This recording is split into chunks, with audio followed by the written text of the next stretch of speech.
Hello friends, स्वागत है आपका स्टडी नॉलेज स्टडी में। इस वीडियो में हम BA third semester home science subject के बारे में पढ़ेंगे। तो आज हम इस वीडियो में पढ़ेंगे आहार नियोजन का अर्थ व आहार नियोजन के बारे में हम पढ़ेंगे। तो चलिए हम अपनी वीडियो शुरू करते हैं। सबसे पहले हम जानते हैं कि आहार नियोजन क्या होता है। नियोजन क्या होता है? नियोजन प्लानिंग होती है, यानी किसी भी जैसे हम कोई भी कार्य करते हैं तो उसकी हम एक योजना बनाते हैं कि कब हम कौन सा काम करेंगे। ठीक उसी प्रकार आहार जो हम डेली खाते पीते हैं उस उसका भी हम एक नियोजन करेंगे, नहीं तो हमारे आहार जो है असंतुलित हो जाएगा। क्योंकि परिवार में कई लोग रहते हैं, सब एक जैसे नहीं होते हैं। कोई छोटा होता है, कोई बड़ा होता है, यानी उम्र के हिसाब से सबकी जो पोषक तत्व की आवश्यकता होती है अलग अलग होती है। तो चलिए हम उसी के बारे में पढ़ेंगे। आहार नियोजन का अर्थ क्या होता है? आहार नियोजन सोच विचार के उपरांत यह सुनिश्चित करने की प्रक्रिया है कि व्यक्ति अथवा एक समय अवधि के अंतर्गत अपने भोजन में कौन कौन से भोज्य पदार्थ सम्मिलित करते हैं। यह समय अवधि एक दिन, एक सप्ताह या एक माह की हो सकती है। यानी उसका नियोजन हम एक दिन के लिए भी कर सकते हैं, एक सप्ताह के लिए, या एक माह की हो सकती है। इस अवधि में व्यक्ति के आहार का स्वरूप आहार नियोजन द्वारा सुनिश्चित किया जाता है।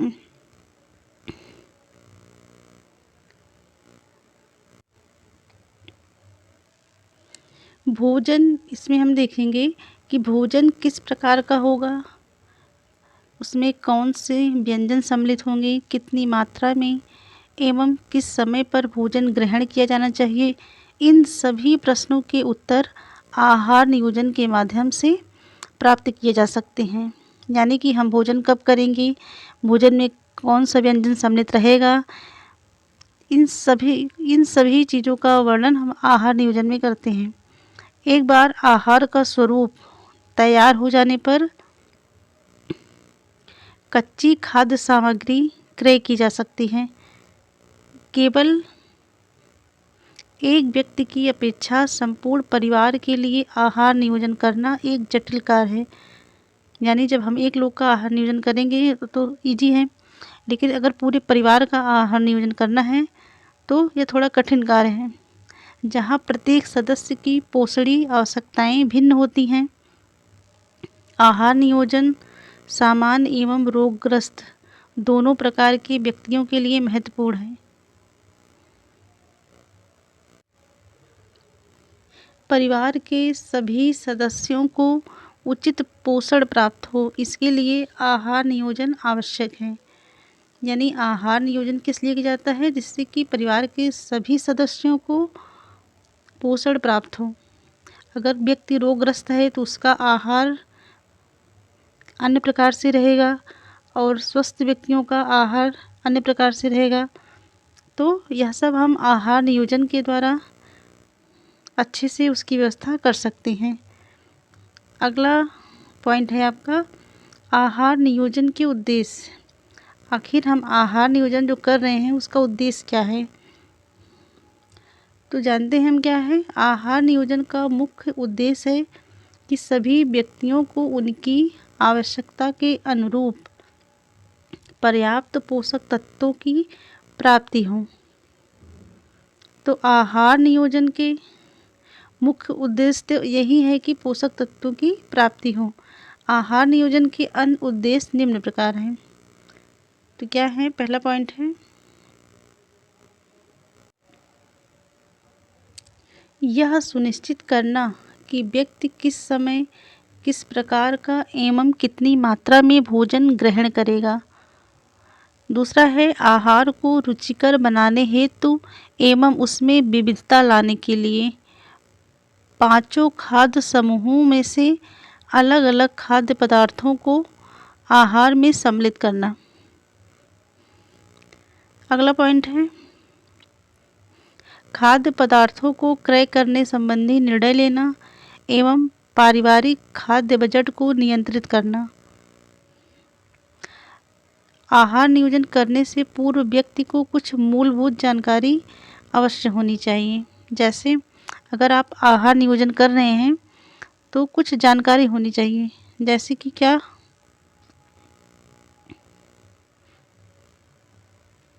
पोषक तत्व एवं उनके स्रोत।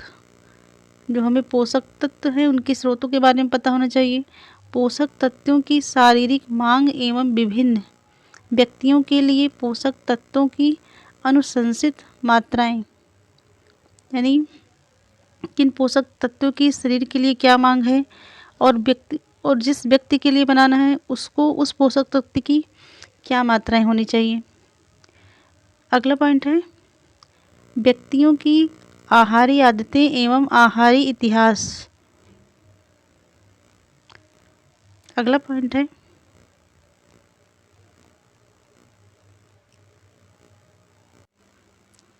मौसम के अनुरूप खाद्य पदार्थों की उपलब्धता एवं इनका अनुमानित क्रय मूल्य।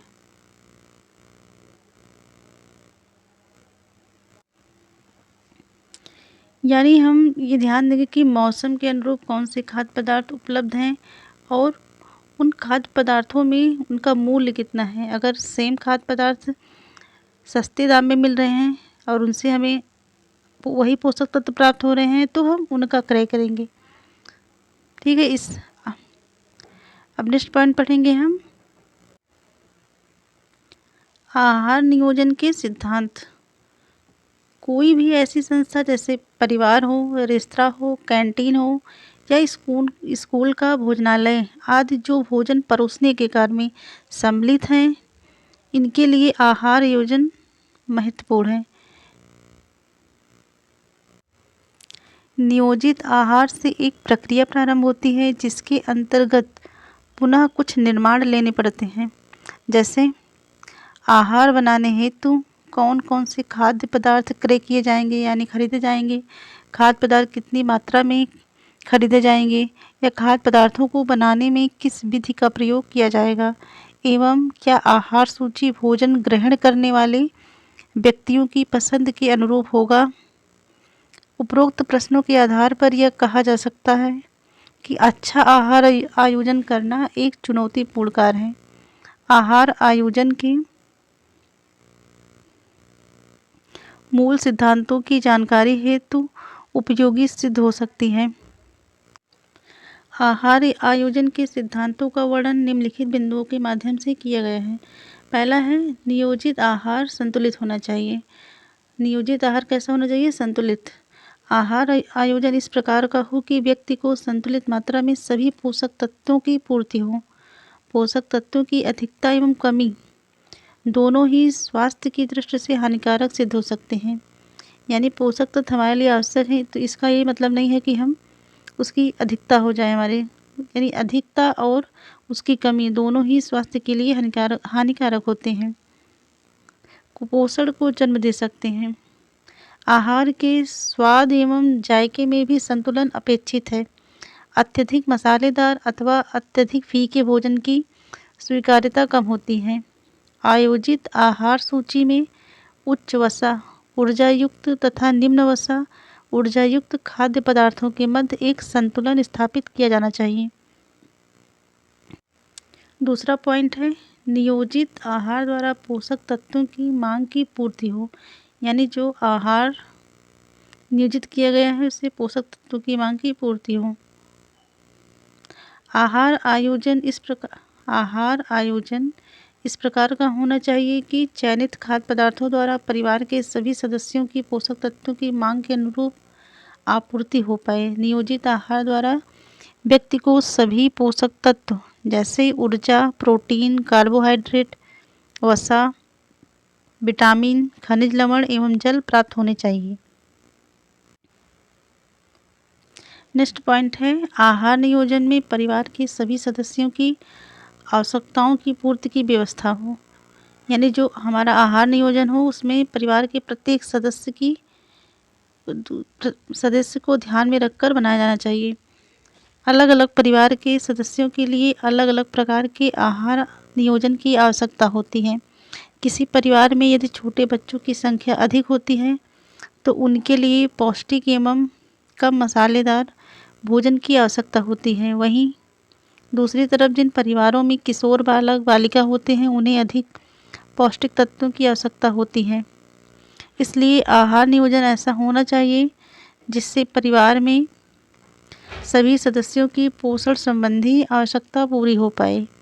अगला पॉइंट है, आहार नियोजन सरल होना चाहिए। आहार नियोजन कैसा होना चाहिए? सरल। आहार नियोजन इस प्रकार किया जाना चाहिए कि तैयारी में अत्यधिक परिश्रम एवं समय ना लगे, नहीं कि हम एक हफ्ते तक बनाते ही रह जाएं। जहाँ तक संभव हो आहार नियोजन में सरलता एवं सादगी रखी जानी चाहिए। यदि प्रतिदिन के आहार को बनाने में अत्यधिक श्रम एवं समय व्यय होगा तो इस प्रकार किया गया आहार नियोजन व्यवहारिक नहीं होगा। यानी हम ऐसा बनाएं कि जिसका हम पालन कर सकें। आहार नियोजन में ऐसी प्रक्रियाओं एवं व्यंजन विधियों को महत्व दिया जाना चाहिए जिनका अनुसरण करना आसान हो।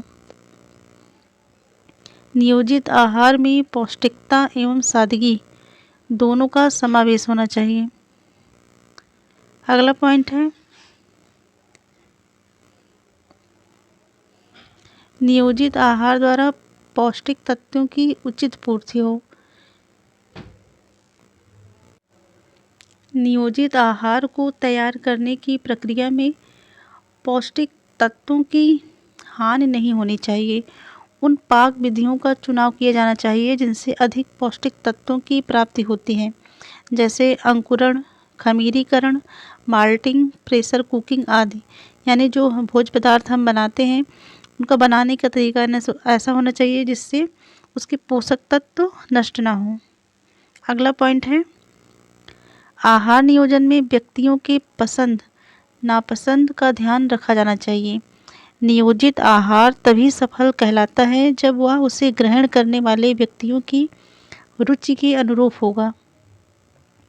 व्यक्ति की भोजन संबंधी आदतों, रुचियों एवं मान्यताओं का भी ध्यान रखा जाना चाहिए। व्यक्ति का धर्म, संस्कृति एवं मान्यताएं भी भोजन संबंधी आदतों को प्रभावित करते हैं। अतः आहार आयोजन में इन सब बातों का भी ध्यान रखा जाना चाहिए। इसके साथ ही आहार आयोजन में बच्चों, किशोर एवं वृद्ध व्यक्तियों की पसंद का भी ध्यान रखा जाना चाहिए। अगला पॉइंट है,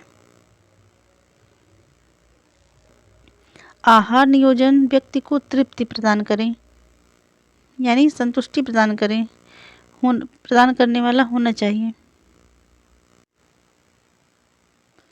प्रत्येक नियोजित आहार व्यक्ति को तृप्ति प्रदान करने वाला होना चाहिए। आहार इस प्रकार का हो कि दो भोजन काल के मध्य के समय में व्यक्ति को भूख का अनुभव ना हो। इसके लिए प्रत्येक भोजन में कुछ मात्रा में प्रोटीन, वसा, रेशे जैसे पोषक तत्वों का समावेश अवश्य होना चाहिए।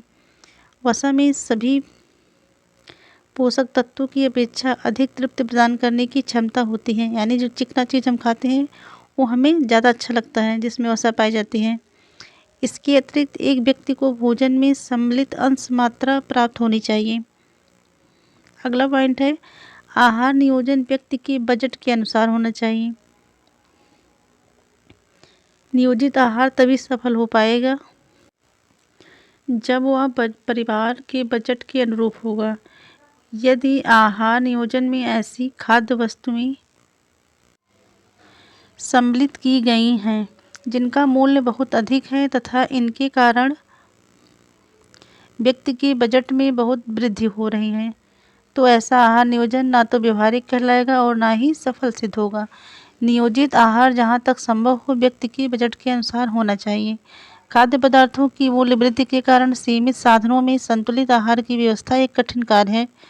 ऐसी स्थिति में आहार आयोजन को महत्व दिया जाना चाहिए। खाद्य पदार्थों के बाजार मूल्य का समय समय पर विश्लेषण करना चाहिए।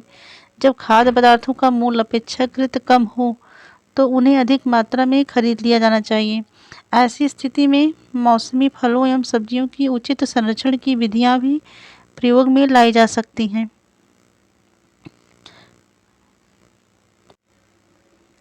घर के बगीचे से भी कुछ मात्रा में ताज़े फल एवं सब्जियां प्राप्त की जा सकती हैं।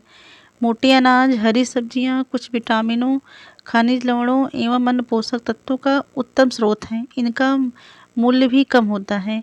स्थान विशेष में उपलब्ध खाद्य वस्तुओं का अधिक मात्रा में प्रयोग किया जाना चाहिए। इसके अतिरिक्त खाद्य पदार्थों को राशन की दुकान से खरीदना एवं खाद्य पदार्थ की व्यर्थ बर्बादी को नियंत्रित करने में भी बजट की सीमाओं के अनुरूप आहार नियोजन संभव है। हमें इन सब बातों का ध्यान रखना चाहिए। अगला पॉइंट है, आहार नियोजन में खाद्य पदार्थों की उपलब्धता का भी ध्यान रखा जाना चाहिए, यानी कौन से खाद्य पदार्थ उस मौसम में उपलब्ध हैं या नहीं। आहार नियोजन में मौसम के अनुसार उपलब्ध खाद्य पदार्थों को ध्यान में रखते हुए भोजन में सम्मिलित किया जाना चाहिए। इसके अतिरिक्त स्थानीय तौर पर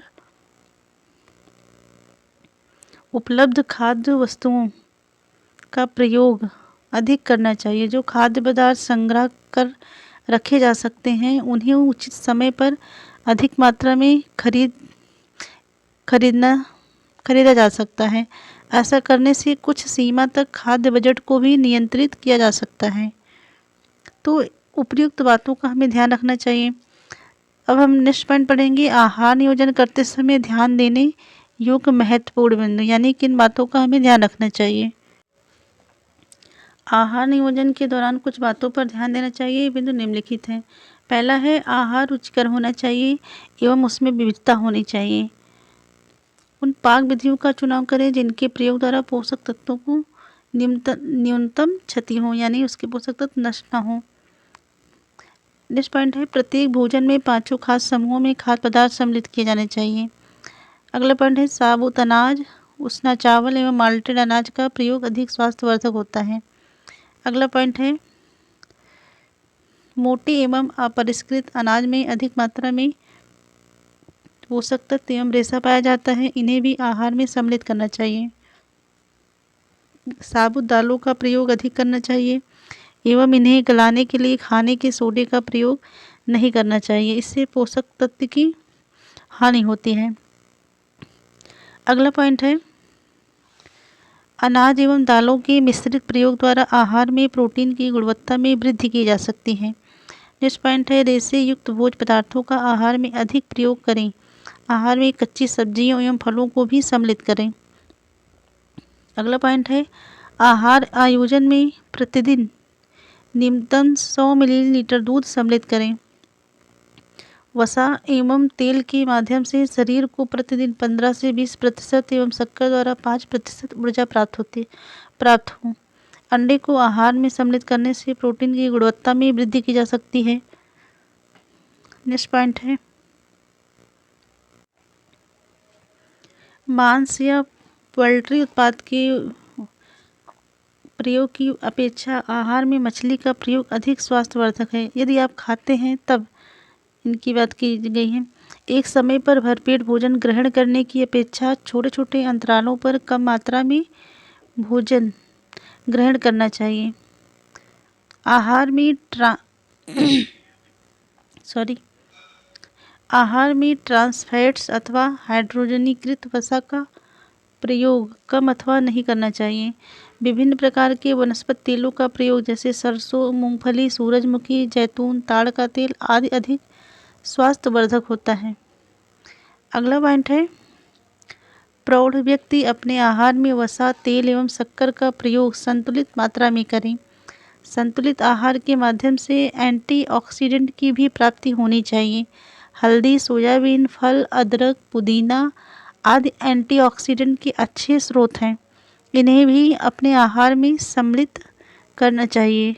अगला पॉइंट है, आहार निर्देश, खाद्य पिरामिड, आहार विनिमय सूची आदि आहार नियोजन में सहायक सिद्ध होते हैं। अगला पॉइंट है, आहार में नमक का अधिक प्रयोग स्वास्थ्य को हानि पहुंचाता है। स्त्रियों के आहार में लौह लवण युक्त खाद्य पदार्थों को अवश्य सम्मिलित करना चाहिए। तो इन बिंदुओं का ध्यान रखना चाहिए। नेक्स्ट पॉइंट हम पढ़ेंगे, आहार नियोजन के चरण। तो किसी भी व्यक्ति अथवा परिवार में अलग अलग सदस्यों हेतु आहार नियोजन करने के कई चरण हैं। ये चरण निम्नोक्त हैं। पहला है, सर्वप्रथम व्यक्ति की शारीरिक स्थिति एवं पोषण संबंधी आवश्यकताओं के विषय में ज्ञान आवश्यक है। तो क्या है, आयु के संतुलित आहार नियोजन करने के लिए तथा पोषक तत्वों की आवश्यकता के संदर्भ में जानकारी प्राप्त करने के लिए भारतीय आयुर्विज्ञान परिषद द्वारा प्रस्तावित अनुशंसित आहारी भत्तों का प्रयोग किया जाना चाहिए। इनसे व्यक्ति के अनुसार पोषक तत्वों की आवश्यक मात्रा के संबंध में जानकारी प्राप्त की जा सकती है। नेक्स्ट पॉइंट है, आहार नियोजन की समय अवधि निश्चित करें। इस चरण में हम इस तथ्य पर विचार कर लें कि आहार नियोजन कितनी समय अवधि, जैसे 1 दिन के लिए बना रहे हैं या 1 सप्ताह के लिए या 15 दिन के लिए किया जाएगा। नेक्स्ट पॉइंट है, आहार नियोजन के लिए खाद्य पदार्थों का चुनाव कर सूची बना लें। यानी खाद्य पदार्थों का चुनाव 5 खाद्य समूहों से करें। खाद्य पदार्थों की सूची बनाने के लिए खाद्य समूहों का अथवा आहार विनिमय सूची का प्रयोग किया जा सकता है। खाद्य पदार्थों के चुनाव को उनकी उपलब्धता एवं मूल्य प्रभावित करते हैं। नेक्स्ट पॉइंट है, आहार नियोजन की सूची के अनुसार खाद्य पदार्थों को क्रय करना। बाजार मूल्य एवं खाद्य पदार्थों की गुणवत्ता का विश्लेषण करने के उपरांत ही खाद्य वस्तुओं का क्रय करना चाहिए। यानी पहले हम पता कर लें उसका मूल्य क्या है, सस्ता है या कि महंगा है, हमारे बजट में है कि नहीं है, इन सब बातों का ध्यान रखना चाहिए। खाद्य पदार्थों को खरीदते समय उनकी उपलब्धता, गुणवत्ता एवं मूल्य पर निर्भर करता है। नेक्स्ट पॉइंट है, क्रय किए गए खाद्य पदार्थों के आधार पर आहार नियोजन करना। इस चरण में यह निश्चित किया जाता है कि भोजन में कौन से व्यंजन सम्मिलित किए जाएंगे। इस प्रक्रिया में शीघ्र नष्ट होने वाली खाद्य सामग्री का प्रयोग पहले करें। उन व्यंजनों को सम्मिलित करें जिन्हें बनाने में बहुत अधिक समय एवं श्रम न लगे। तो आहार नियोजन करते समय हमको इन सब बातों का ध्यान रखना चाहिए। तो आपने इस वीडियो में आज पढ़ा आहार आयोजन। इसके आगे हम नेक्स्ट वीडियो में पढ़ेंगे। अगर वीडियो अच्छी लगी हो तो लाइक करें, शेयर करें, चैनल को सब्सक्राइब नहीं किया तो सब्सक्राइब करें। Thank you. मिलते हैं नेक्स्ट वीडियो में।